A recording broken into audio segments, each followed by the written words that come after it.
جو شیطان بنا نا اس نے سجدہ نہیں کیا آدم علیہ السلام کو، تو اللہ تعالیٰ نے قرآن میں اس کا ذکر کیوں کیا ہے بار بار؟ وہ واقعہ ہزاروں سال پہلے ہو چکا ہے. آج ہمارا اس کے لیے پریکٹیکل امپلیمنٹیشن کیا ہے؟ سب سے پہلی بات یہ، اللہ تعالیٰ اس کی میں کو مارنا چاہتا تھا کیونکہ اس نے 6000 سال عبادت کی تھی، تو اس سے مرا تھا مجھ سے بہتر تو کوئی ہو نہیں سکتا. اللہ تعالیٰ نے کہا کہ جھکو آدم کے سامنے. تو اس نے کہا کہ پروردگار یہ ایک سجدہ مجھے چھوڑ دے، میں روئے زمین پر اتنے سجدے کروں گا جتنے کسی نے نہیں کیے ہوں گے. تو اللہ تعالیٰ نے کہا کہ عبادت وہ نہیں ہے جو تو چاہے، عبادت وہ ہے جو میں چاہوں. 1000 سجدوں سے دیتا ہے آدمی کو نجات. تو یہ ایک سجدہ مجھے چاہیے. اچھا، اس کا آغاز کہاں سے ہوگا؟ ابھی جو بات ہو رہی تھی حدیث میں، خود یہ سلام میں پہل کر لینا یہ انسان کی میں کو توڑ دیتا ہے. یہ بڑا یہ بچوں کو سلام بھائی جیتے رہے آپ، یہ تو نا یہ بڑا ہی زبردست ہے جو آپ نے فرمایا نا کہ پہلا بات یہ تو کر لینا چلے، سب سے پہلی بات. جی جی جی جی جی ہاں جی جی جی. تو حضور مکرم صلی اللہ علیہ وآلہ وسلم کی سیرت میں سے کہ وہ سلام میں پہل کرتے تھے، حتیٰ بچوں کو بچہ بھی نہیں کبھی کوئی کر سکتا، یعنی بچوں تک کو بھی پہلے خود سلام کر لیتے تھے حضور. یہ پہلا سلام کر لینا یہ میں سے گزر جانا ہوتا ہے کہ جناب آپ پر سلامتی ہو میری جانب سے. اچھا، اس پہلے سلام کا اثر آپ دیکھیے گا. طائف میں حضور صلی اللہ علیہ وسلم تشریف لے گئے، ان کو لوگ پتھر مار رہے تھے، راہ میں کانٹے بچھا رہے تھے، تو لہو لہان تھے. تو وہ سستانے کے لیے، آرام کے لیے ایک جگہ تشریف فرما ہو گئے. ایک شخص نے دور سے دیکھا، اسے کچھ رحم آیا. مسلمان تو نہیں بنا وہ، اس نے اپنے غلام سے کہا کہ یہ پیاسے ہوں گے بہت، جا کے پانی دے دو. لیکن دیکھو بات نہیں کرنا ان سے، یہ جادوگر ہے، نعوذ باللہ من ذالک. بات نہیں کرنا ورنہ جادو ہو جائے گا، فقط پانی دو اور آ جاؤ. اب وہ غلام بھی ڈرتے ڈرتے کہ کہیں مجھ پہ جادو نہ ہو جائے، اس نے پانی پیش کیا. حضور نے اپنی عادت کے مطابق کہا السلام علیکم. وہ غلام کی جن کی حیثیت وہاں پر جانوروں سے بھی پستر تھی، اس نے یہ سوچا یہ کون شخص ہے کہ جو مجھے سلام میں پہل کر رہا ہے.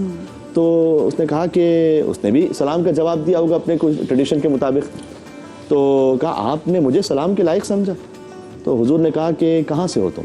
تو اس نے کہا میں نینوا سے ہوں. کہ میرے بھائی یونس کی سرزمین سے. اللہ اکبر. کہ آپ یونس کو جانتے ہیں؟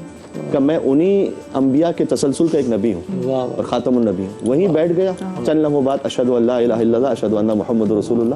شروع کہاں سے ہوا؟ سلام میں پہل کر. اس سلام کا مطلب کیا؟ یہ فقط لقلقہ لسانی کی حد میں نہ ہو، اس کی روح آ جائے.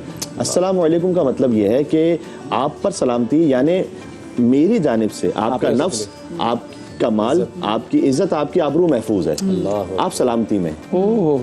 یہ ہے سلام کا مطلب کہ آپ مجھ سے آپ فکر نہ کیجیے گا، آپ کی عزت محفوظ رہے گی، آپ کی جان، آپ کا مال محفوظ رہے گا. اور سامنے والے پر فرض ہے کہ پھر وہ جواب دے وعلیکم السلام، اس لیے کہ وہ بھی اس بات کا عہد کرے. اور سلام کرنے والے کے لیے 69 نے کیا ہے، جواب دینے والے کے لیے ایک نے کی ہے، کیونکہ سلام میں جو پہل کر رہا ہے وہ اپنی میں سے گزر رہا ہے. اچھا، یہاں پر ایک خاص بات کیا ہے کہ یہ سلام کا جواب دینا واجب کیوں ہے؟ اس کی ایک روایت ہے، حدیث کا مفہوم یہ ہے کہ جب عالم انوار میں قلم نے سلام کیا، لوح و قلم، انہوں نے سلام کیا تھا نا رسول اللہ کو، کہا السلام علیکم یا رسول اللہ، فاجاب اللہ تعالیٰ، تو اللہ تعالیٰ نے رسول اللہ کی جانب سے جواب دیا تھا وعلیکم السلام.